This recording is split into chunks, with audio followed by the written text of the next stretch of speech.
네, 안녕하세요. 반갑습니다. 김성경 목사입니다. 또 이렇게 함께 자리하게 돼서 반갑습니다. 요즘 코로나로 다들 힘들고 어려우실 텐데 저희가 다 이제 각자의 자리에서 답을 찾으면서 애쓰고 있는 줄로 압니다. 저희도 마찬가지고요.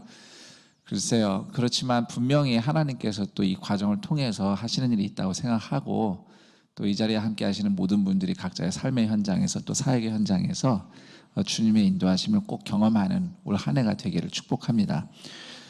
저는 이번 강의 때 대형 교회, 한국 교회를 섬기는 마당이란 거창하고 무시무시한 제목이 강의 제목으로 달려 있는데 다른 것보다도요, 저희 안산 동산 교회 이야기를 중심으로 대형 교회로서 동산 교회가 이제 어떻게 섬기려고 하는지에 대한 얘기를 들려드리려고 합니다. 참고로 제가 지금 들려드리는 이야기는 안산 동산 교회의 사례이기 때문에 뭐 이것이 유일하게 대형 교회가 뭐 한국 교회를 섬기는 길이라든지 이것이 뭐 가장 좋거나 옳은 길이라든지 이런 의미로 말씀드리는 것은 아닙니다. 아마 섬길 수 있는 길들은 굉장히 다양할 것이고 또 환경과 조건에 따라서 그것이 효과 있게 또 작용하는 뭐 또 섬길 수 있는 길은 많다고 생각합니다. 단지 저는 이제 안산 동산교회 담임 목사로서 또 동산교회를 지금까지 이제 걸어온 길들을 잘 알고 또 지금도 어느 방향으로 이제 가려 하는지를 기준으로 말씀을 드리는 것이니까요. 또 여러분들이 이렇게 들으시면서 괜찮구나, 저런 건 참 좋은 포인트다라고 이해하시고 또 취하시면 될 것 같습니다. 사실 저는 이제 좀 그런 생각이 있긴 합니다. 뭐 대형 교회이기 때문에 꼭 한국 교회를 섬겨야 된다는 뭐 그런 당위성을 가져야 된다고 저는 생각하지 않습니다.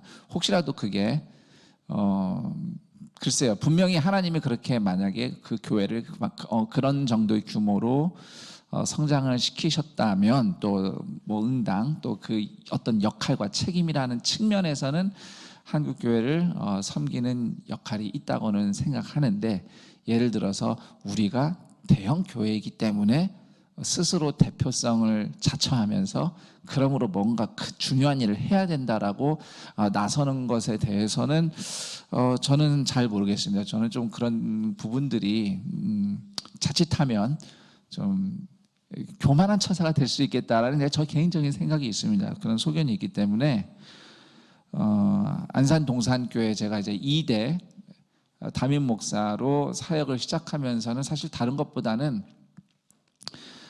저는 동산교회 앞에 도시 이름이 붙어 있는 것을 굉장히 좋아합니다. 그래서 안산 동산교회. 우선 기본적으로 전국에 동산교회가 굉장히 많고요.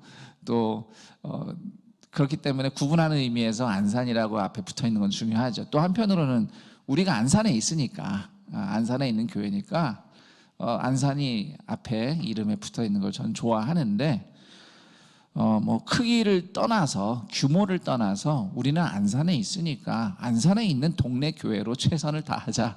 그것이 일단 기본적으로 제가 가지고 있는 생각이고요. 이제 그런 차원에서 또 그렇지만 아까 또 잠깐 언급을 드렸던 것처럼 하나님이 만약에 우리에게 이만큼 주신 것이 있다면 또 그것을 어떻게든 함께 나누고 또 함께 할 수 있는 길을 찾는 것이 또 우리가 받은 우리의 어떤 그 책임 또는 그런 사명이라고 생각을 하고요. 또 그런 차원에서 안산 동산 교회가 또 지금까지 이 모양 저 모양으로 한국 교회를 섬겨보자라는 마음으로 지금까지 왔고, 또 앞으로도 그 부분은 이제 놓치지 말아야겠다는 생각을 한편으로 또 하긴 합니다.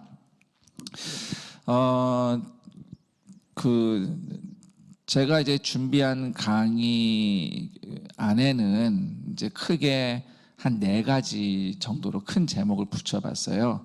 근데 이 제목들은 결국은 안산 동산교회가 지금까지 이제 한국 교회를 한국교회 섬김이라는 차원에서 봤을 때 이제 어떤 스토리들이 있었는지, 그래서 뭘 배웠는지, 그래서 우리가 왜 지금 이렇게 하고 있는지, 이런 것들을 좀 설명드리는 순서로 기록을 했고요. 그렇다면은 저는 우선 먼저 안산동산교회가 지금까지 해왔던 소위 이제 이른바 큰숲 운동이라고 하는 큰숲 운동과 그리고 셀 네트워크에 대해서 설명을 드려야 되겠습니다. 안산동산교회는 1979년도에 이제 김인중 원로 목사님께서 안산에 개척을 하셨죠. 그리고 하나님의 은혜로 이제 동산교회가 성장하면서 90년도에는 이제 성도들과 또 공동체성을 제자훈련을 통해서 이제 제자훈련하는 교회로 성장을 해왔습니다. 그러다가 2000년 들어서면서부터 안산동산교회가 뭔가 좀 새로운 돌파구를 마련하고 싶어 했어요. 그런 와중에 셀 교회에 대해서 이제 더 접하게 됩니다. 그래서 2000년부터 해서 안산동산교회가 이제 수년의 과정을 거쳐서 셀 교회로 이제 전환을 시도하고 이제 셀 사역을 하기 시작을 한 겁니다. 이제 처음 시작은 저는 사실 배경이 이렇습니다. 2002년 말에 안산동산교회에 이제 부교역자로 부임을 했고 2013년도까지 사역을 하다가 이후 잠시 공백 기간을 가지고 2016년에 안산동산교회 담임으로 위임을 사역을 하기 시작을 했는데, 제가 처음 왔을 때 이미 안산동산교회가 이제 셀 교회로 전환하면서 이렇게 하나씩 세워가고 있던 때였어요.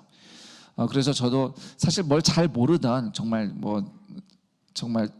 초짜 사역자였던 시절에, 저는 그때 강도사였거든요. 처음에 안산동산교회 왔을 때 그런 과정들을 이제 쭉 지켜보는 특혜를 누렸습니다.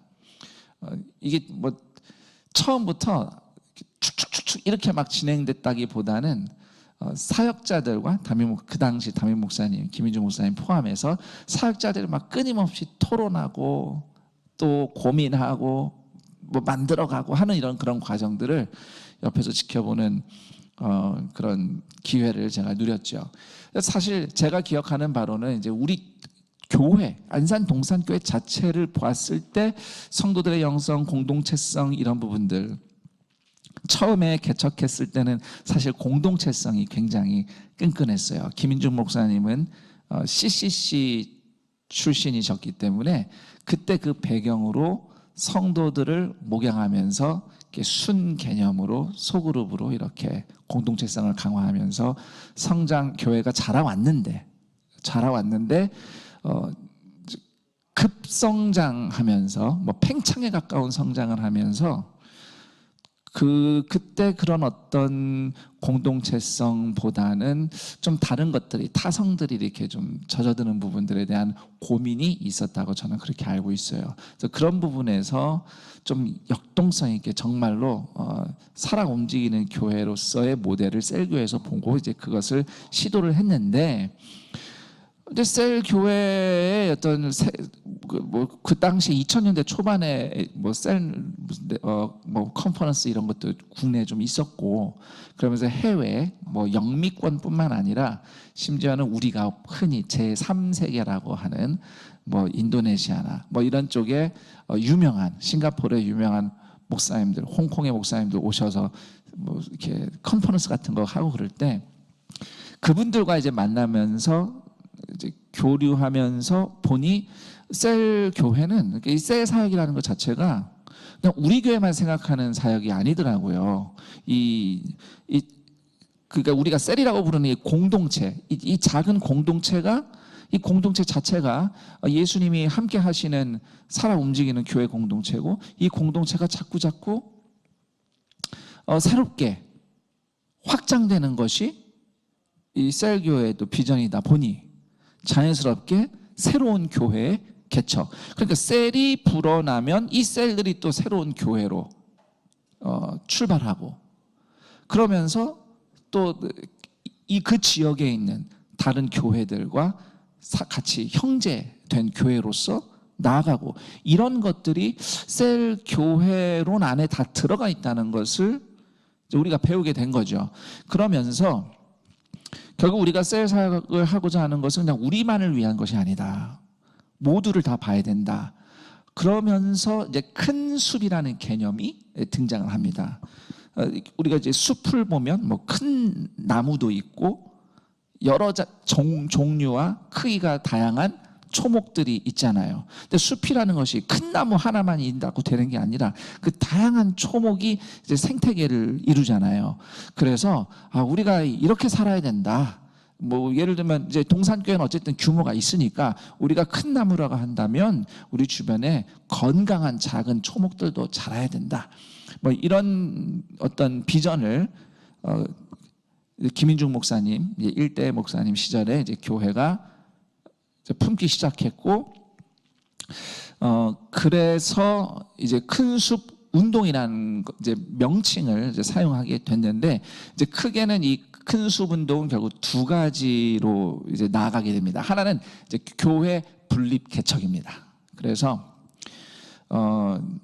안산 동산 교회에서 이제 부목사로 잘 사역해 온 분들 중에 지금 우리 안산 동산 교회에 대한 사역 정신으로 건강한 교회를 또 하나 세워서 우리가 숲을 이뤄보자라는 비전을 가진 부목사님들이 계시면 실제로 그 뜻에 또 같이 동참하겠다는 동산교회 교인들이 같이 개척 멤버로 참여를 해서 개척을 결정하면 안산 동산교회가 성도들만 보내는 것이 아니라 또 일정한 또 처음에 시작할 수 있는 재정을 투입을 해서 이제 교회 개척을 하게 된 겁니다.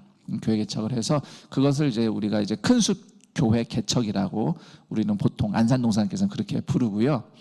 이제 그런 식으로 가면 이제 성도들이 이제 상황에 따라서 그 공동체 성격에 따라서 작게는 뭐 30명 가기도 하고요. 많이 가면은 100여 명 가기도 하고요. 이번에 우리가 코로나 기간이긴 했지만 시흥에 또 시흥 동산교회를 이제 개척을 하면서 그때도 성도님들이 비대면 상황으로 예배드리는 상황이었는데도 그래도 그 100여 명 정도 성도님들이 개척 멤버로 자원하셔서 또 그렇게 우리가 개척을 2021년에 또 했습니다만, 이렇게 건강한 교회를 이제 분리 개척하는 것이 하면서 이제 큰 숲을 이루는 것, 이것이 이제 한 가지 큰 틀이고요. 그리고 또 하나는 우리가 경험하고 있는 이 셀 교회의 은혜를 같이 나누고 싶은 교회들과 나누자 해서 나누면서 만들어진 것이 이제 셀 네트워크입니다. 네트워크라고 이제 부를 수 있겠는데, 셀 네트워크를 설명하기 전에 제가 이런 또 궁금증이 있으실 것 같아요. 아니 뭐 굳이 뭐 네트워크를 만들 게 있나? 동산교회 주변에 안산에도 작은 교회들 굉장히 많을 텐데 좀 그분들과도 뭐 같이 할 수 있는가? 물론 우리가 같이 할 수 있는 일들을 해보려고 합니다. 그런데 이제 제가 일일이 이 시간에 다 말씀드릴 수 없지만 좋은 뜻만 가지고 협력한다고 해서 늘 협력이 잘 일어나는 건 아니더라고요. 저희가 그런 여러 시도들을 해봤는데 좋은 선의의 협력이 나중에는 오해나 또 여러 가지 갈등들이 꼭 생기는, 그래서 특히 이제 그런 일에 혹시라도 우리 성도님들이 앞장서서 같이 헌신하게 또 섬기는데 그런 일들이 벌어지면 성도님들이 상처를 받는 경우도 있고, 이런 것들이 좋은 뜻으로만 되진 않는구나 라는 것들이기 때문에 오히려 이렇게 좀 주변에 가까이 있는 교회들과 뭔가를 같이 해본다는 것이 굉장히 조심스럽고 또 예민한 부분이 있습니다. 그래서 그거는 우리가 할 수 있고 또 우리가 같이 그런 오해 없이 선의로 할 수 있는 일들이 있으면 같이 작게나마 또 협력할 수 있는 부분들을 협력을 하고 있습니다. 뭐 예를 들면은 우리 교회 안에 전도대가 어느 동네에 가서 전도할 때 이제 그 지역의 개척교회 작은 교회 목사님과 연결이 돼서 같이 뜻이 잘 맞고 건강하게 함께 할 수 있겠다 하면요, 우리 성도님들이 전도해서 그 교회로 인도를 합니다. 그 작은 교회로. 그래서 그런 식으로 이제 하지만 뭐 또 현실은 또 이상적이진 않으니까 그렇게 꼭 되지 않은 경우도 있긴 합니다. 어쨌든 이제 그런 일들도 있긴 한데 이제 그래서 우리가 이제 자원하는 교회들과 또 우리가 이런 사역들의 정신이 맞는 교회들과 함께 하려고 이제 네트워크가 이제 형성이 됐어요. 저희가 주로 이제 셀 세미나를 하면서 동산교회가 해오고 있는 사역들에 대해서 공감하고 같이 배워보고 싶고 뜻을 같이 하고 싶다는 교회들이 하나 둘 이렇게 늘어서 어느덧 이게 네트워크가 형성이 된 거죠. 근데 이 셀 네트워크라는 것은 결국은 안산 동산교회가 받은 은혜를 이제 공유하는 것이다 보니 우리가 가진 것들을 이제 나누는 차원의 네트워크인 것입니다. 정신만 공유하는 건 아니고요. 실제로 사역도 같이 하는 일들이 그래도 좀 일어났어요. 우선 셀 네트워크에서 그 전국에 있는 교회들이 세미나를 참석하고 같이 네트워크에 참여하다 보니 중요한 것이 이제 셀 사역의 핵심이 이제 사랑의 교제잖아요. 이제 인격적인 교제거든요. 그래서 그 지역별로 우리 목회자분들이 때때로 굉장히 외로운데 그 목회자분들이 이런저런 어떤 이해타산 계산 없이 그냥 소그룹으로 모여서 셀로 모여서 주기적으로 정기적으로 교제를 하는 모임, 이런 모임들을 이제 우리가 서포트를 하고요.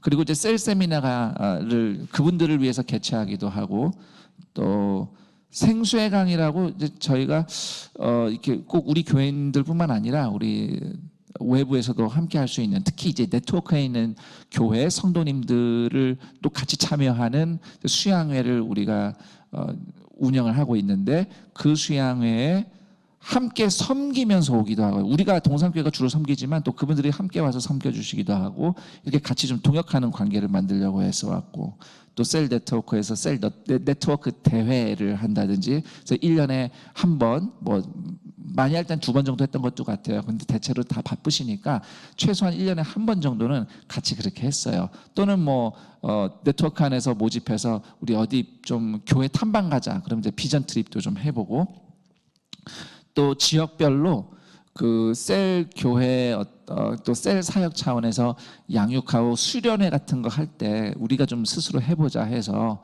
또 그 지역에서 그렇게 해봤던 시도들도 있었고 뭐 여러 가지가 있었는데 제가 뭐 간단하게 셀 네트워크의 특징을 말씀드리자면은 제 생각에는 이게 이제 좀 원탁 같은 관계죠. 원탁 같은 관계. 분명히 이제 김인중 목사님이라는 이제 중심 인물이 계시긴 했지만 그 네트워크 안에 있는 교회들이 소위 동산교회 아래에서 모인 교회들은 아니라는 거죠. 셀이 추구하는 것이 상호적인 사랑의 교제이기 때문에 이제 그 상호적인 사랑의 교제를 바탕으로 하다 보니까 동산교회와 또 네트워크에 있는 함께 있는 교회들이 비록 이제 동산교회가 혹시 서포트하거나 또는 이렇게 이런 부분들에 있어서는 주로 이렇게 일이 있으면은 많이 섬기는 역할은 해도 이렇게 상하의 관계이기보다는 함께 같이 한다라는 그런 관계성을 추구했고요. 또 실제로 네트워크에 참여해본 교회들이 그 사역자분들이 안산 동산교회는 진짜 진정성을 가지고 섬기는구나라고 이야기를 해주셨어요. 왜냐하면 예를 들면 지역별로 그렇게 셀 모임으로 목사님들이 모일 때 그 저희 안산 동산교회 이제 셀 코칭으로 활동도 하시는 이제 목사님이 그 지방마다 2명 때로는 뭐 작게 모이면 3명 뭐 여건이 안 돼서 2명 모이고 그래도 일부러 다 찾아가서 다니면서 또 만나고 얘기 들어드리고 같이 울고 기도하고 이런 시간들을 또 보내고 또 이런 일들을 계속 쭉 해왔기 때문에 그래도 네트워크에 있는 교회들이 그래도 동산교회는 진정성이 있다 이런 얘기들을 해줬다는 걸 이제 제가 들은 적이 있습니다. 왜냐하면 그 시대에는 제가 부목사였기 때문에 제가 뭐 그런 현장에 직접적으로 참여하거나 그러지는 않았죠. 그래서 저도 보고 들었던 거, 관찰했던 걸 말씀을 드리는 거고요. 자, 이런 식으로 이제 큰 숲 운동이라는 큰 틀에서 이제 교회 개척과 또 셀 네트워크를 중심으로 이제 함께 이 길을 가고 싶은 교회들과 같이 교제하면서 또 같이 이렇게 격려하면서 함께 할 걸 함께 하면서 해왔는데, 전환기를 맞이하게 됩니다. 안산동산교회 전환기는 뭐 물론 이제 1대 목사님의 은퇴와 2대 목사의 부임이 되겠습니다. 이 전환기를 즈음해서 한계와 이제 고민이 생기게 됩니다. 우선 한계는요, 뭐 섬기는 건 다 좋은데 결국은 이 안산 동산교회 모델 외에는 보여줄 게 없는 거예요. 구체적으로 말씀드린다면 우리가 이런 교회가 되고 싶어요라고 이상은 있지만 사실 동산교회도 현실이라는 게 있잖아요. 이상은 있는데 현실은 딱 이래요. 우리 안에 늘 막 그런 부담이 있었어요. 도대체 우리가 얼마나 뭘 더 그렇게 잘하길래 우리가 이렇게 세미나장하고 뭐 와서 배우시라고 초대를 하는가라는 약간의 아니요, 상당히 사실 좀 고민과 갈등이 있었어요. 물론 동산교회가 혹시라도 함께하는 교회들보다 뭐 한 걸음, 두 걸음이라도 좀 이렇게 씨름하면서 앞서가고 있는 게 있으면 뭐 어떻게 한두 걸음이라도 더 가고 있는지를 뭐 공유하는 것 자체가 또 함께하는 분들에게 분명히 유익이 있을 수는 있겠지만, 어쨌든 우리는 우리가 이상은 이렇게 얘기해도 막상 우리의 현실에서 이렇게 씨름하고 부족한 게 많은데 이렇게 계속 이게 맞느냐 이런 이제 고민, 우리가 그럴 처지인가, 섬길 수 있다는 처지인가, 뭐 이런 한계가 좀 있었고, 그래서 그리고 또 하나는 또 우리에게는 잘 맞고 이거 정말 좋아요, 잘 되고 있어요라고 하는 것이 다른 교회도 똑같이 적용된다고 볼 수는 없거든요. 그래서 우리가 이렇게 해서 은혜 받았어요, 우리가 양육을 이렇게 해요, 이렇게 우리가 수양회를 해요, 이렇게 목양을 해요 라는 게 어쨌든 안산 동산교회는 지금 현재 가용한 리소스를 다 활용해서 목회를 할 수 있는 교회로서 사역을 하는 걸 보여드리는 거니까, 막상 이렇게 참여해서 한번 들어보고 배우겠다고 오신 교회들은 사정이 많이 다를 수 있거든요. 사실 그래도 저희도 무엇 어떻게 또는 리소스 이런 것보다 정신을 좀 어떻게든 공유해보고자, 정신을 공유해보고자 세미나를 뭐 이렇게 계획하고 또 그렇게 또 기회가 있으면 그런 걸 나누려고 섬기고 애썼지만 이제 그런 부분들 상황에 맞게 또 창조적으로 적용이 되게 하는 부분들에 있어서 저희가 좀 한계를 느끼고 있었습니다. 그리고 다시 말씀드리지만 아까 이제 제가 결국 전환기라는 게 리더십 교체를 안산 동산교회가 이제 경험을 했잖아요. 이제 1대 목사님이 은퇴를 하시고 2대 목사가 이제 서가는 과정에서 이 셀 네트워크만 보자면 뭐 2대 목사가 섰다고 해서 갑자기 뭐가 바뀌는 건 그런 건 아닌데, 이 셀 네트워크라는 것 자체가 아까도 말씀드렸던 것처럼 좀 관계를 바탕으로 지금까지 흘러왔거든요.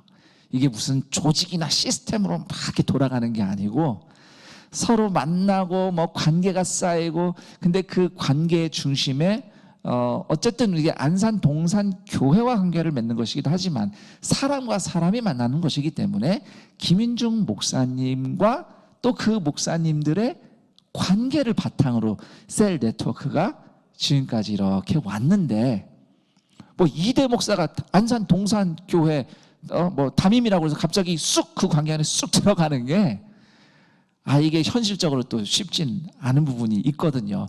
뭐 솔직히 뭐 말씀드리지만 저도 참 부담스럽고, 그분들이 거의 뭐 어떤 분들은 하다못해 작은 아버지 뻘 되는 목사님들도 많이 계시기 때문에 함께 하셨던 목사님들이, 그래서 분명히 그 네트워크를 섬기고 서포트는 하는데 과연 2대 목사가 1대 목사처럼 똑같은 방식으로 그 네트워크를 섬길 수 있겠느냐라는 현실적인 고민이 있었어요. 그래서 이제 세 가지 고민을 이제 하게 됩니다. 이렇게 리더십이 교체되고 전환되는 이런 과정을 통해서 과정 가운데 고민을 하게 됐죠. 제가 이제 2016년에 위임을 받기 전에 2년 정도 이제 강사 목사라는 신분으로 이제 동사를 같이 김인중 목사님과 동사라는 이제 기간이 있었기 때문에 그 기간 동안 좀 이런 고민들을 한 거죠. 우선 하나는 동산교회 자체가 어떻게 좀 변화되고 성장할 거냐. 그래 우리가 자꾸 변화되고 성장해야 혹시라도 우리가 좀 나눠줄 게 있을 텐데 우리가 나눠야 될 책임이 있다면은 그런 것들 나눠드려야 될 텐데 우리가 그렇게 하기 위해서 우리가 더 변화되고 또 자라가야 될 것 아니냐라는 고민이고요. 두 번째 고민은 그리고 그렇게 나누겠다고 하면서 우리가 해온 세미나 이런 부분들을 세미나가 어떻게 개편될 거냐라는 고민하고 또 하나는 아까 그 이대 목사 리더십 아래에서 동산교회는 과연 셀 네트워크를 어떻게 섬길 거냐라는 이제 세 가지 고민을 합니다. 그런 와중에 이제 김인중 목사님이 은퇴를 이제 하시게 되고 또 김인중 목사님께서 은퇴를 하시면서 또 하나 고민하신 게 은퇴 후 사역이거든요.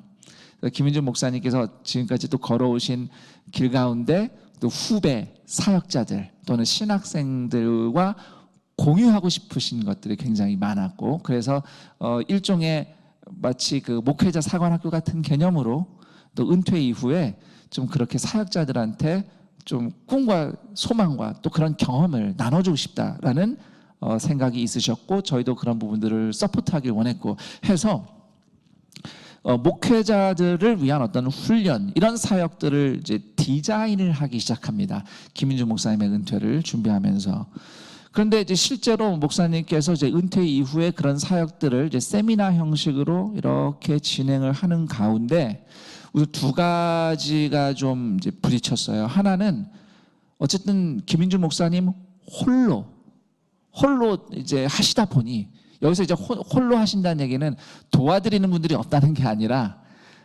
강의나 대화나 코칭이나 이것을 이제 목사님 혼자 다 하시다 보니 이게 어려운 거예요. 이제 체력적으로도 힘들고 정신적으로 힘들고 이런 좀 혼자 감당하기에는 좀 어려운 한계가 있는 것이고 또 하나는 김인중 목사님께서도 사실 좀 그런 마음도 있으셨어요. 이걸 나 혼자 해서 될 일은 아닌데 좀 이런 뜻에 같이 하는 좋은 목사님들이 함께 하면 참 좋겠다라는 생각이 있으셨던 것이죠. 뜻 있는 사람들이 같이 할 수 있는 방법이 없을까? 어떤 한 사람이 이렇게 우뚝 서서 뭐 나를 따르라 이런 식이 아니라 좀 같이 함께 그런 와중에 그런 고민들과 여러 시도를 끝에 함께 이 뜻에 좀 동참하고 싶은 목사님 몇 분을 도움을 받아서 지금 이 세미나 셋뒤셋 세미나가 이제 출범을 하게 됩니다. 일단 처음엔 세미나로 시작했어요. 지금도 뭐 세미나입니다만 근데 이제 제가 이제 옆에서 그 세미나가 1회 열렸을 때 이제 세미나를 지켜봤어요. 지켜봤는데 정말 뭐 다양한 강사님들이 오시는 거예요.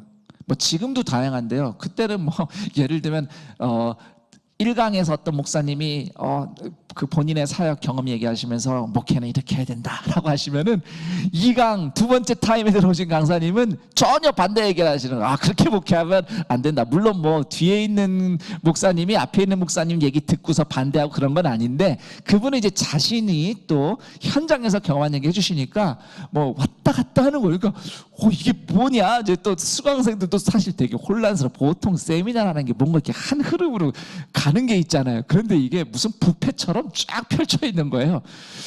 그런데 제가 거기서 흥미로운 걸 발견했습니다. 그 다양성 덕분에 대화가 일어나는 걸 봤어요.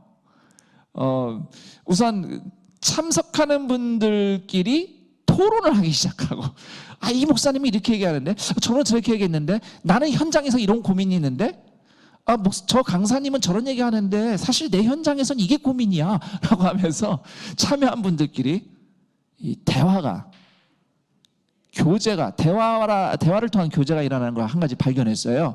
그리고 또 하나는 비록 물론 이제 저희 강사로 오신 목사님들이 시간이 또 서로 조금이라도 겹치면 같이 있으면서 인사도 하고 대화도 하고 교제도 하는 기회들이 있긴 했지만 그렇다고 그분들이 뭐 원탁에 둘러앉아서 각자 가진 것들을 가지고 토론하거나 뭐 이렇게까지는 못하지만 그러나 단순히 이 다양한 분들의 강의가 나열되는 것만 그 자체만으로 소위 이 대화가 일어난다는 생각을 좀 해보게 됐어요. 그때 첫 회 세미나를 관찰을 하면서 그러면서 제 머릿속에 이거구나. 이거다라는 생각이 든 거죠. 그러니까 이런 만남, 다양한 이야기, 대화, 고민과 씨름, 그런데 그 가운데서 자리 잡는 어떤 우리 안의 교제, 여기에 이제 제가 인사이트를 얻게 됐어요. 대화하고 이해하고 거기서 배움이 일어나는 교제를 통해서 하나님이 우리를 인도하시겠구나 라는 생각을 해보게 된 거죠. 이거는 저는 무슨 한국교회를 섬겨서 무슨 운동을 하자 이런 차원이 아니고요. 이건 제가 조금 뒤에 설명을 드릴게요. 이게 왜 이런 개념을 저는 생각하는지 좀 뒤에 설명드릴 텐데, 일단 우리가 같이 만나서 듣고 대화하고 교제하면서부터 이게 뭔가 출발할 것이다. 셋뒤새가 그런 장을 마련해 줄 수 있겠다라는 이제 가능성을 보게 됩니다. 그래서 사람들은 이제 이거를 플랫폼이라고 부르더라고요. 저는 사실 처음에 좀 이렇게 좀 사회학적으로도 이런 것들을 좀 잘 알고 또 이런 거 밝으신 분들이 플랫폼 얘기하셔도 저는 그게 뭔지 잘 이해가 안 됐어요, 사실은. 예. 저는 대신 이제 마당을 좀 생각해봤어요. 마당이라는 개념이 좋겠다. 마당이나 플랫폼이나 같은 말인데 사실은 저는 이 안산 동산교회가 우리가 마당을 이렇게 마련할 수 있겠다라는 생각을 해보게 됩니다. 기존에 안산 동산교회가 큰 숨 운동한다고 하면서 또는 세미나를 하면서 네트워크를 하면서 섬기겠다고 했던 방식은 일종의 이런 거였죠. 우리가 이만큼 은혜를 받고 이만큼 잘 해왔는데 여기 좋은 것들 많으니까 배워가세요 라는 방식의 섬김이었다면, 마당을 펼치겠다고 하는 것은 서로에게서 같이 배웁시다 라는 이제 개념이 되겠습니다. 제가 아까 말씀드렸듯이 이제 동산교회는 더 이상 우리가 이렇게 잘하고 있으니까 우리가 잘하고 있는 거를 나누고 보여주자, 이제 이런 개념은 이제 벗어났어요. 우리도 배워야 돼요.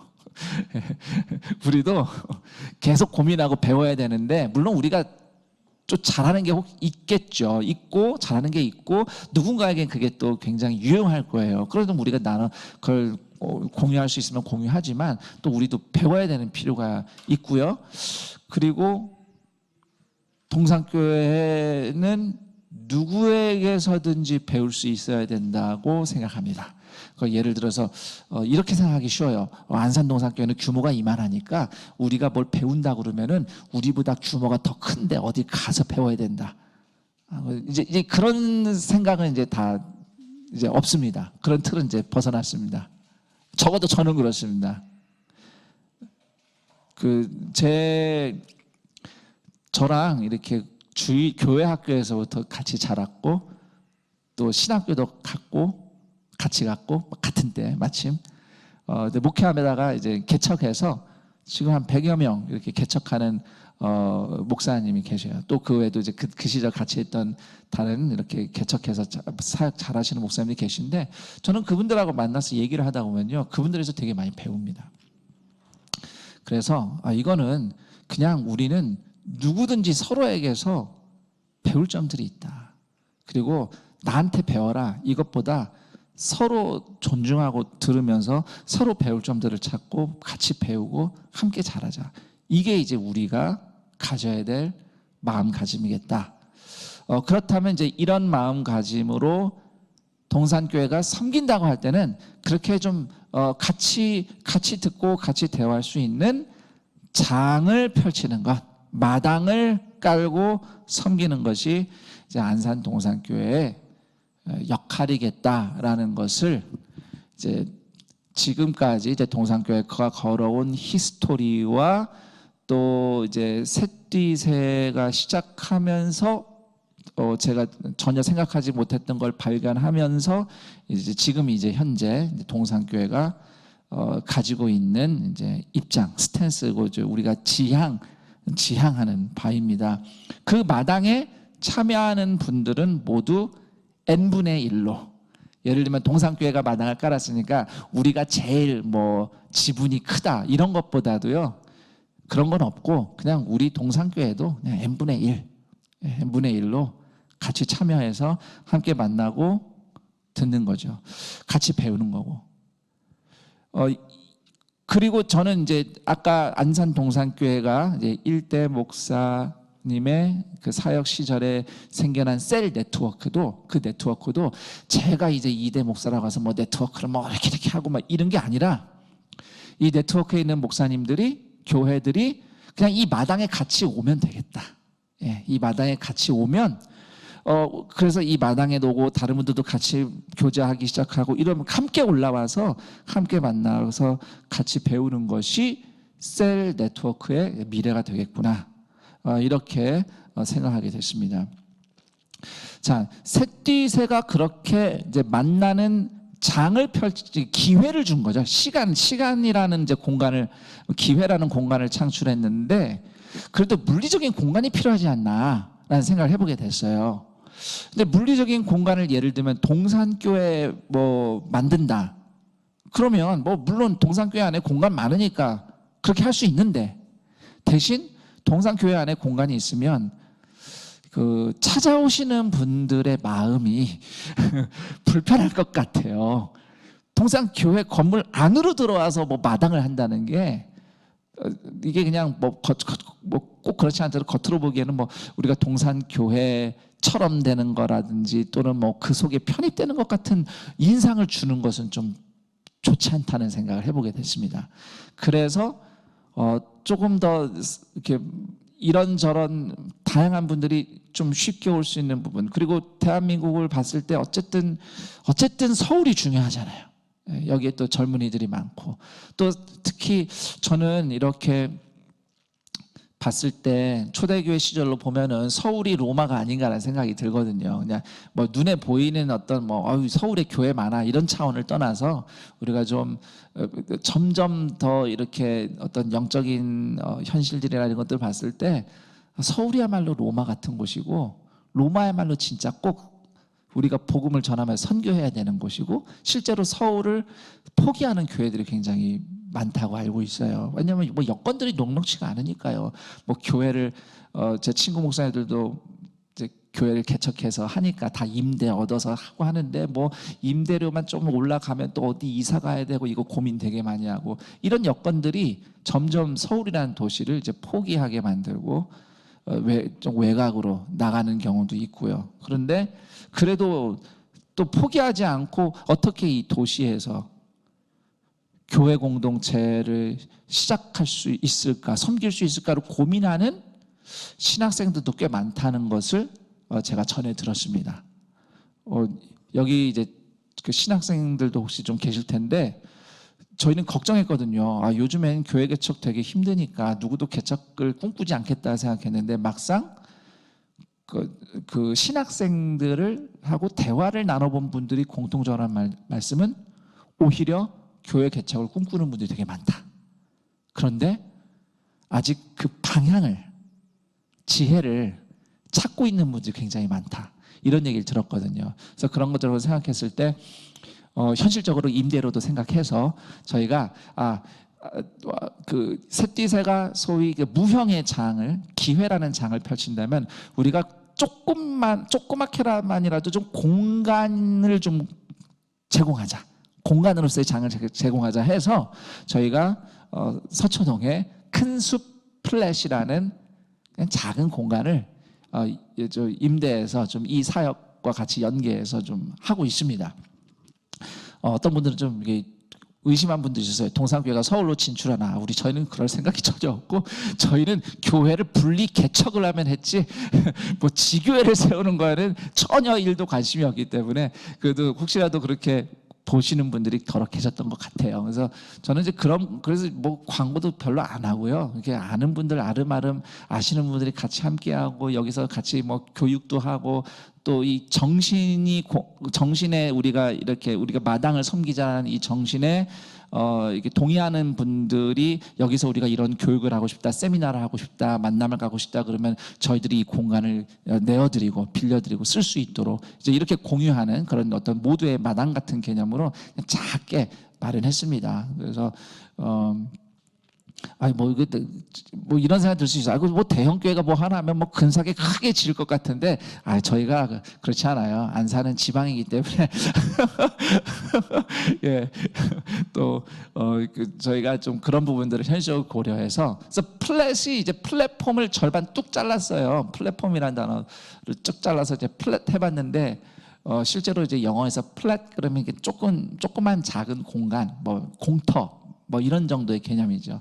그래서 여기서 이제 그런 다양한 이제 만남들이 이루어질 수, 이런 또 셋뒤새도 사실 셋뒤새 같은 경우에도 온라인으로 안 하고 우리가 직접 만나서 했을 때만 해도 수양관에서 할 수 있고 이랬는데, 지금 코로나19 이후에 온라인으로 이렇게 세미나를 전환하면서 큰스플렛에 이 온라인으로 방송하고 쌍방향 소통할 수 있는 이제 세팅을 여기다 했어요. 여기서 해서 사실 동산교회도 아직 이런 걸 안 만들었는데 일단 여기서 먼저 해보자 해가지고 이렇게 좀 돈을 들여서 세팅을 해가지고 또 이렇게 좀 섬길 수 있는 기회들을 만들었는데, 이렇게 이 단어가 좀 쓰기가 조심스럽긴 하지만 그래도 저는 큰스플렛이 살롱 같은 곳이 있으면 좋겠다. 제가 얘기하는 살롱은 이제 예를 들면 18세기, 19세기 유럽의 살롱을 얘기하는 겁니다.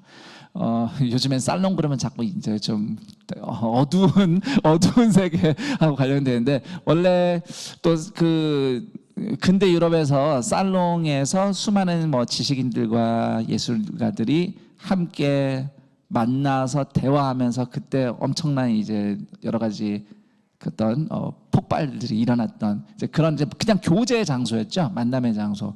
저는 큰스플렛이 이제 그런 공간을처럼 됐으면 좋겠다라는 이제 바람이 있습니다. 뭐 그 정도로 좋은 세련된 공간은 아니지만 적어도 여기가 그런 물리적인 장소, 만나서 대화하고 싶다면은, 그래서 좀 다양한 분들이 같이 고민하고 만나서 대화도 하고 거기서 뭘 하자는 거 아니에요. 우리가 뭐 계획해서 무슨 일을 하자 이런 건 아닌데, 그냥 만나서 대화하고 교제만 해도 좋잖아요. 거기서 배우는 게 굉장히 많고 거기서 받은 인사이트로 내 삶의 현장이나 사역의 현장에 뭔가 작은 변화가 일어날 수도 있고, 좀 그런 자리가 됐으면 좋겠다라는 생각으로 이제 큰스플렛이 시작이 되었고요. 그래서 이제 올해가 이제 3년째 되고 이제 3년째 시작을 됐습니다.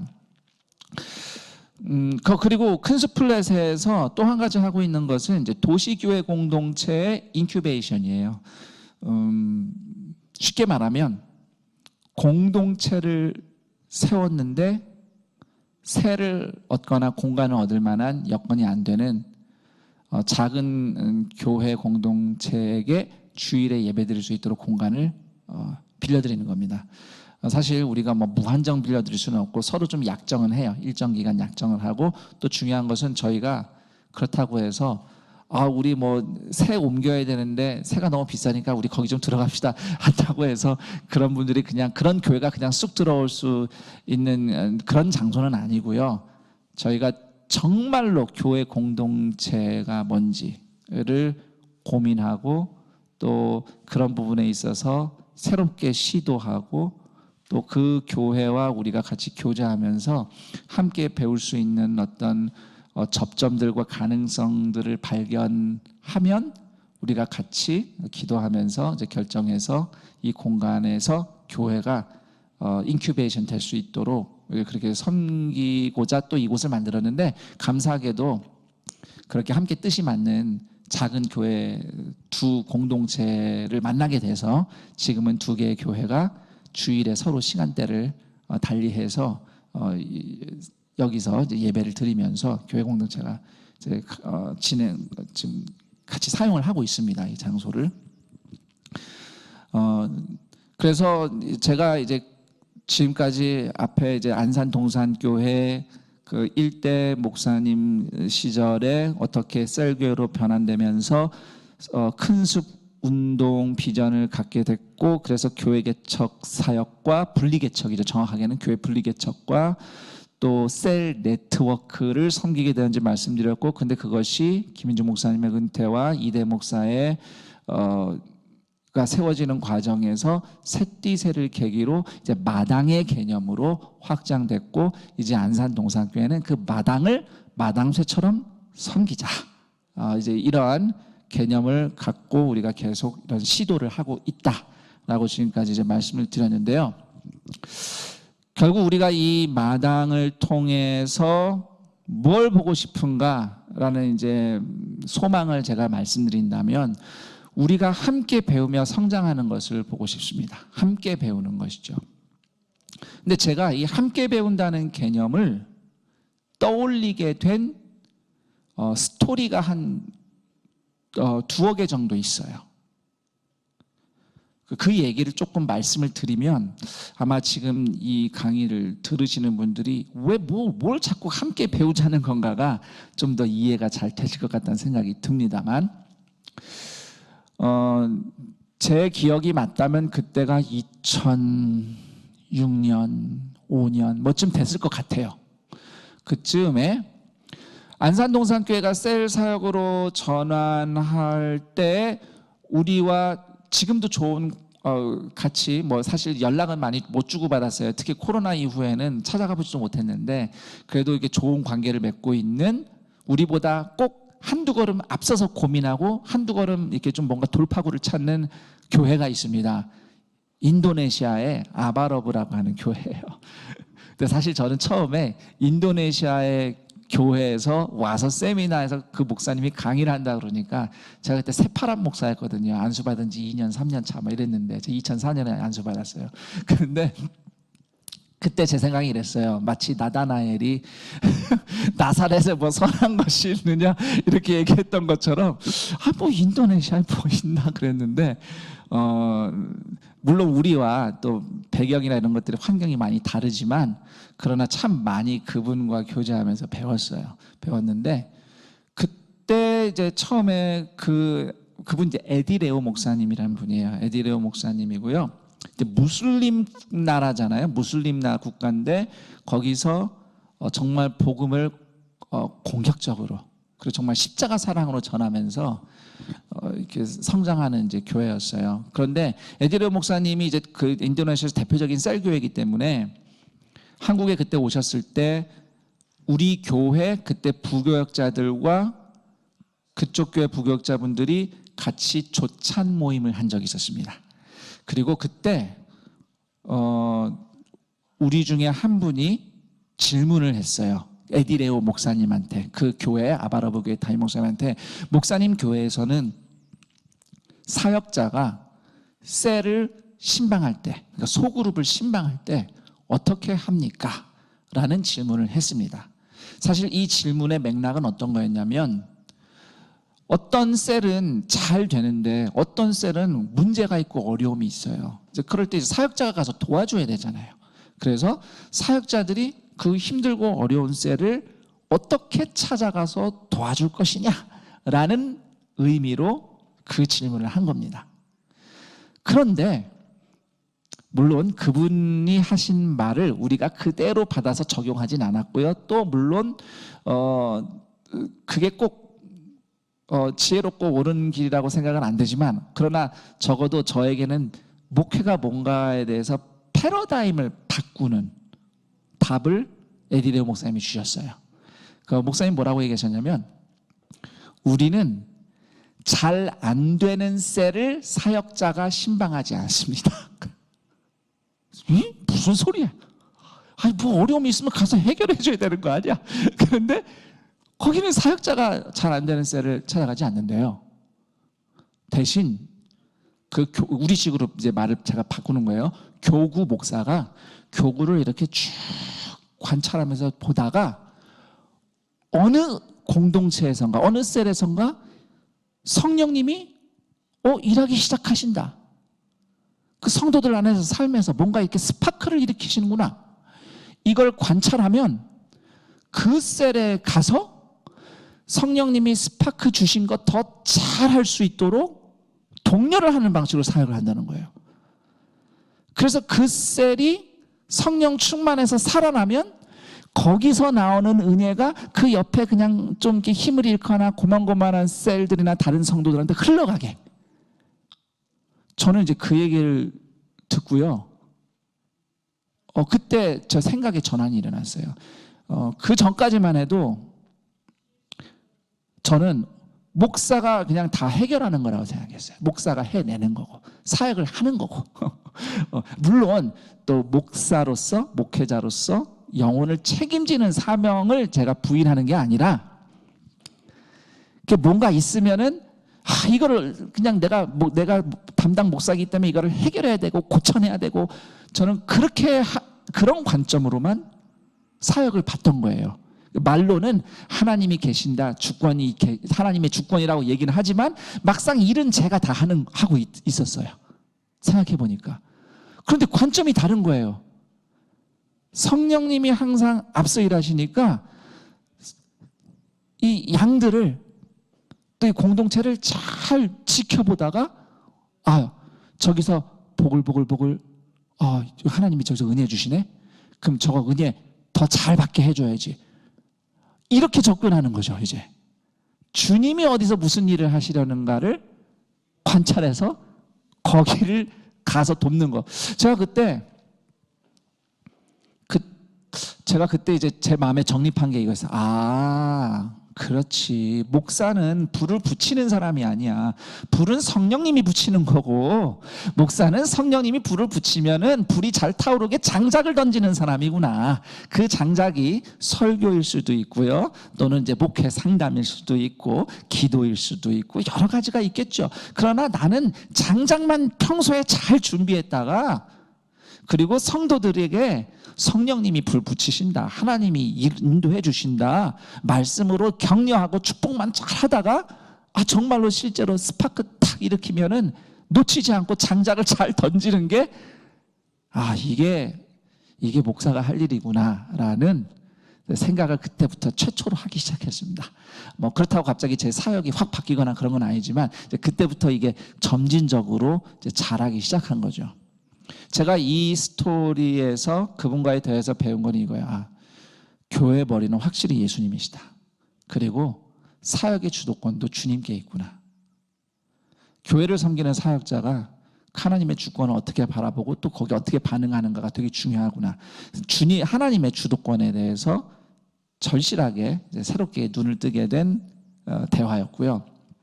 이제 또 하나의 스토리는 제가 안산 동산교회에서 부목사로 있는 동안 섬겼던 부서 중에 하나가 영어 예배부였어요. 제가 학창 시절을 미국에서 보냈기 때문에 영어 예배를 동산교회에서 섬기게 됐는데, 솔직히 말씀드리면 저는 목회를 제대로 배우거나 이렇게 뭘 하는 방법을 배운 적이 없는 것 같아요.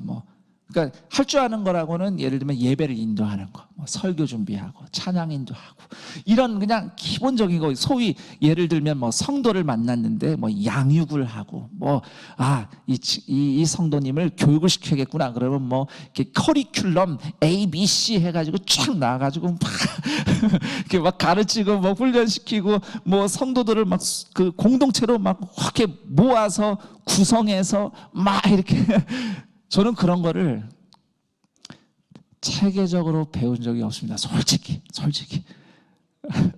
안산 동산교회 물론 그런 양육이나 과정이 있지만 제가 이렇게 말씀드리면 여러분 믿을지 말지 잘 모르겠지만 저 나름 안산 동산교회에서 아싸였습니다. 네, 자타가 공인하는 아웃사이더였어요. 그래서 사실 어떤 의미에서는 제가 스스로 좀 아싸를 시킨 면도 없지 않아 있었기 때문에 좋은 거는 아는데 막상 저걸 어떻게 해야 되지? 저걸 좀 잘 배우겠다라는 관심이 제가 돌아보면 사실 제가 좀 잘못했던 거죠. 좀 잘 배웠어야 됐는데 나중에 뭐 이렇게 한참 하다가 이거구나 하고서 막 배우려고 하니까 체계적으로 배운 게 없어요. 좀 전도사 강도사 시절에 또는 뭐 목사 초년생 때 좀 배웠으면 좋았는데 하여튼 저는 그런 거를 잘 못하는 사람이었어요. 잘 못하고 그냥 울타리 정도만 하나 치고 울타리만 칠 줄 아는, 예배라는 울타리만 칠 줄 아는 사람이었는데 그 영어 예배 공동체 안에 저도 나름대로 이 안에서 좀 이렇게 셀 공동체가 모이고 또 이 안에서 이렇게 좀 사역이 일어나면 좋겠어서 뭐 이런저런 시도를 하기는 했습니다만 제가 생각했던 것처럼 잘 되진 않았어요. 그러면서 그런 와중에 제가 긴 얘기를 다 드릴 수는 없지만 어떤 셀 하나가 저에게 놀라움을 선사했습니다.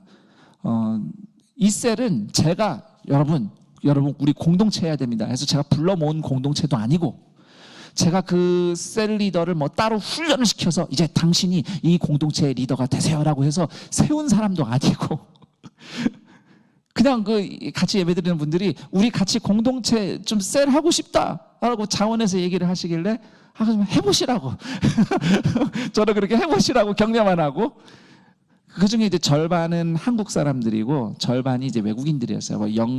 미국 사람도 한 사람 있었고 아프리카 출신이 있었고 또 필리핀, 아시아 뭐 이렇게 좀 섞여 있는 이제 영어로 뭐 영어 잘하는 분도 있고 못하는 분도 이제 떠듬떠듬 이렇게 모였던 분들이에요. 그래서 그렇게 하고 싶다고 해서 하시라고 저는 울타리만 하나 쳐드리고 리더는 누가 할래요? 그랬더니 어느 필리핀 자매님이 제가 할게요. 그래서 그러면 하시면 되겠다고 그래서 그분 믿고 그냥 맡겼고 또 감사하게도 그분이 리더로 잘 섬기셔가지고 그 셀이 정말 잘 헤쳐나갔는데 이제 사실 그냥 8명 남짓 되는 소그룹이었어요.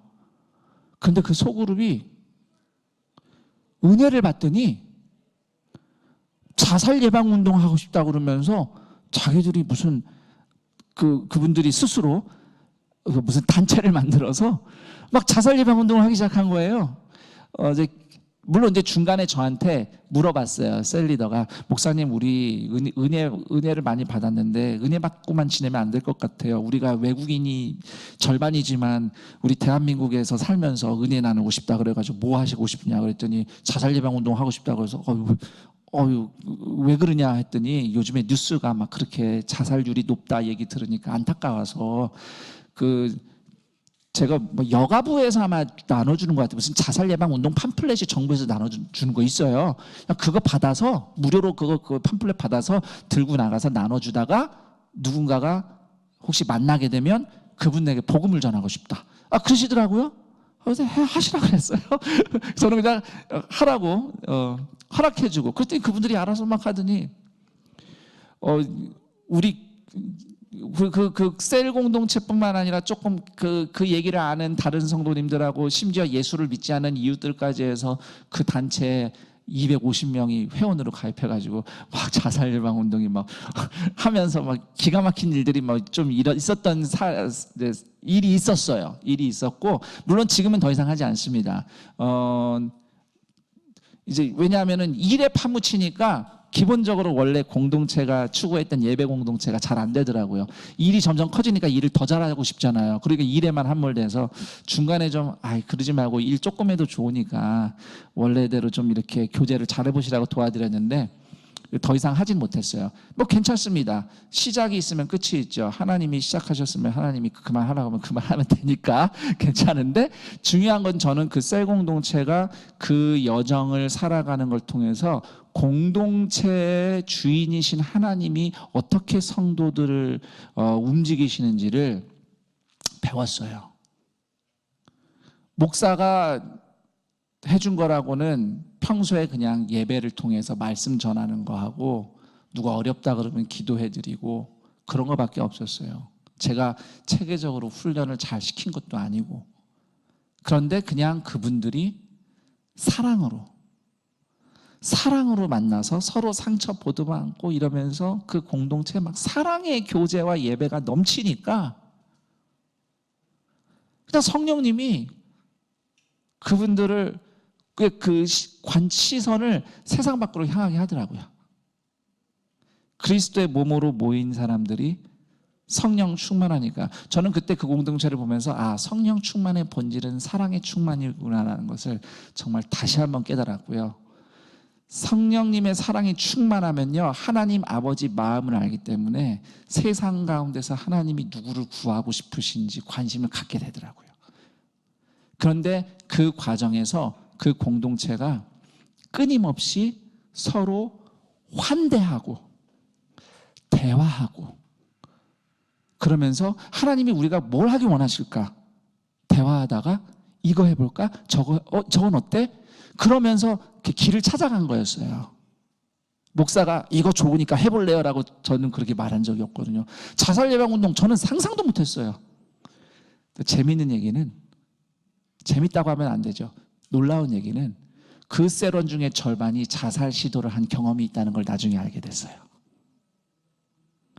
자살 시도를 해볼 정도로의 상처가, 아픔이 성령의 사랑 가운데 녹아지니까 하나님이 부르시는 길을 발견하는 비전의 통로가 되더라고요. 이게 십자가의 역사구나. 우리가 잘 하는 걸로 하나님을 섬기는 게 아니라 우리의 고통과 아픔을 통해서 거기에 오히려 하나님의 사랑이 부어지니까 그걸 딛고 그걸 통과해서 하나님이 우리를 부르시는 길을 발견하는 거구나. 그 공동체를 통해서 바로 그와 같은 사랑의 교제, 그리고 서로의 아픈 마음을, 이야기를 그대로 들어주는 경청, 그 환대와 경청과 대화. 누가 한 사람이 정답을 딱 가지고 이게 정답이야라고 막 가르쳐 주는 게, 물론 이제 복음이 근본적인 정답이지만 이 복음이 우리 삶에 어떻게 적용돼야 되는가에 대해서는 끊임없이 대화를 해야 되잖아요. 그러니까 저는 이 부분도요 되게 중요하다고 생각해요. 제가 이스라엘에서 반년 정도 지낼 수 있는 기회가 있었는데, 여러분 아시죠? 유대인들이 대화하는 걸로 유명하다는 거. 뭐 하브루타도 유명한데. 근데 이게 하나님이 처음에 율법을 주셨을 때부터 사실은 그 이스라엘 백성이 하나님이 주신 말씀을 가지고 같이 커뮤니케이션을 하면서 하나님과도 교제하는 삶으로 초대하셨다는 것을 알게 됐어요. 이건 저만의 논리가 아니고 그 총신의 구약학 교수님이신 김지찬 교수님이 쓴 그 데칼로그라고 하는 십계명과 관련된 책의 서론에 사실 나오는 내용이에요.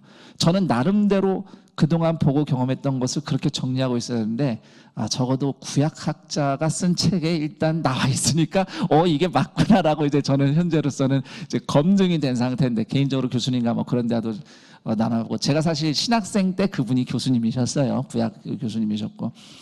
그래서 하나님의 그 복음이 우리 삶에 어떻게 적용되고 우리가 주님이 부르시는 일을 어떻게 발견하고 순종할 것인가에 대해서는 끊임없는 대화와 고민과, 그리고 한 걸음씩 순종해보는 그 시도가 필요하다는 것을 이제 여러 경험을 통해서 배웠는데, 특히 그 영어 예배 셀 공동체가 어떻게 그냥 그 교제하는 셀에서부터 시작해서 하나님의 부르심이나 일하심을 찾아가는 공동체로 일어나게 됐는지를 보면서 경험했습니다.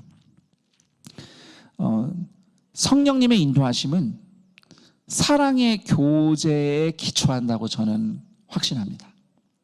사랑의 교제라고 하면 사실 여러 가지가 떠오르더라고요. 왜냐면 사랑의 교제는 우리가 상상하는 사랑의 교제가 있어요. 근데 이것도 사람마다 경험은 또 다양하더라고요. 교회가 하나님의 가족 그러면은 내가 경험한 가족이 먼저 이입이 되니까 하나님의 가족으로서 교회를 또 다양하게 이해하더라고요. 근데 그런 것들을 우리가 같이 대화를 많이 해봐야 되는데, 저는 일단 사랑의 교제라고 할 때 반드시 공통적으로 저는 이거를 뽑습니다. 환대. 웰컴하는 거죠. 있는 모습 그대로 환대, 그리고 경청, 그리고 용납. 저는 이 세 가지가 십자가 자기 부인의 사랑을 실천하는 가장 기본적인 방식이라고 생각합니다. 지금까지 제가 배우고 경험한 것을 봤을 때 환대와 경청과 용납. 그래서 저는 결국 동산교회가 우리 한국교회를 위해서 섬긴다는 차원에서 마당을 펼친다고 하는 것은 이 마당에 모인 분들이 바로 그 예수님의 환대와 경청과 용납과 또 배움을, 그런 과정을 통해서 우리가 한 걸음 나아갈 순종을 배우는 장을 마련하자는 것입니다. 저는 이거를 운동이라고 부르기를 원치 않습니다. 우리가 무슨 바람을 일으키려는 게 아니에요. 우리가 해보자 해서 또 물론 될 수도 있지만 사실 그렇다고 해서 되는 게 아니더라고요. 물론 이건 저의 관점입니다만, 그렇지만 저는 그저 함께 모여서 대화하고 교제하다 배운 것으로 각자 자리로 가서 은혜 받은 걸로 살아가는 거예요. 사역에서, 현장에서. 그러다가 또 그 현장에서 하나님이 베푸시는 은혜를 경험해요. 놀라운 작은 이야기들을 경험해요. 그럼 그 이야기들을 가지고 또 우리가 서로 공유하는 거죠. 이런 일이 있었어요. 이런 이야기들이 일어났어요. 그러면 또 그 이야기들이 서로에게 동기부여를 하면서 하나님이 일하고 계시는구나. 하나님이 여전히 역사하고 계시는구나. 그런 소망을 같이 나눌 수 있게 되는 거죠. 그래서 저는 우리 안에 그런 스토리들이 공유되고 그런 이야기들, 그런 이야기들 같이 듣고 공유하면서 감동받고 배운 대로 살아갈 때에 어느덧 우리를 통해 다양한 현장 속에서 일하시는 하나님의 역사에 우리가 이미 쑥 들어가 있는 것을 저는 경험하게 될 것이라고 생각합니다.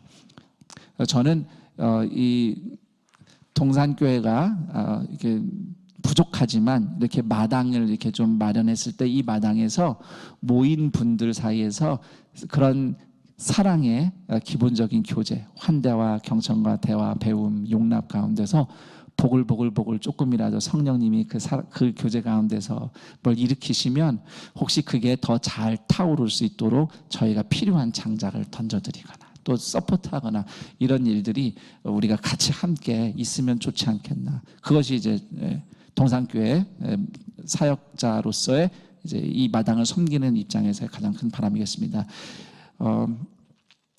이제 좀 맞춰보려고 합니다. 이제 마무리를 할 건데요. 저희는 이 마당에서요, 교회를 사랑하고 교회에 대해 고민하되 하나님의 주권과 일하심을 신뢰하고 그분의 일하심을 발견하고 그걸 같이 배우기 원하는 사람들이라면 누구나 사역자들뿐만 아니라 신학자들뿐만 아니라 신학생들뿐만 아니라 교회를 사랑하는 성도님들, 평범한 성도님들, 또 젊은이들, 심지어 교회를 좋은 마음으로 걱정해주는 비그리스도인 이웃까지도 우리가 같이 함께 대화하고 얘기 들어보고 또 거기서 환대하고 경청하고 함께 배울 수 있는 그런 마당이 마련되고 마당을 마련하고 유지하는 것이 이제 안산 동산교회가 발견한 한국교회를 섬기는 이제 방식이라고 말씀드리고 싶습니다. 왜 이렇게 하기를 원하는가? 왜 우리가 이걸 하려 하는가? 하나님은 여전히 이 세상 한복판에서 누군가를 구원하시기 위해서 우리보다 앞서 일하고 계신다고 믿기 때문입니다.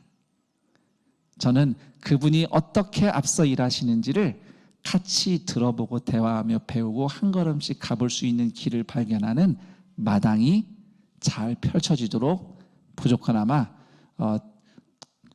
대형교회로서 안산동산교회가 그 섬김을 잘 감당해 나가기를, 그리고 여러분도 그렇지만 한국교회도 그렇지만 우리도 거기서 잘 배워서 이 시대에 주님이 하시고자 하는 일에 같이 동참하며 순종하는 그런 교회 공동체가 되기를 소망합니다. 이상으로 이 긴 제가 잘 설명드렸는지 모르겠는데 돌아보고 나면 꼭 두서없이 말한 거 아닌가 걱정이 되는데요.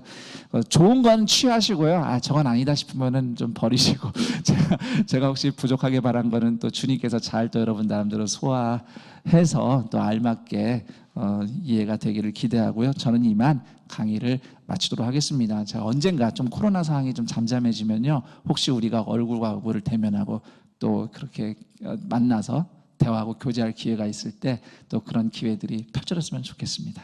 여러분 아무쪼록 건강하시고요. 막연하고 또 갑갑한 상황 속에서도 주님이 이미 한 걸음씩 앞서 가신다는 믿음으로 격려하며 이 길을 끝까지 나가시기를 격려하고 축복합니다. 감사합니다.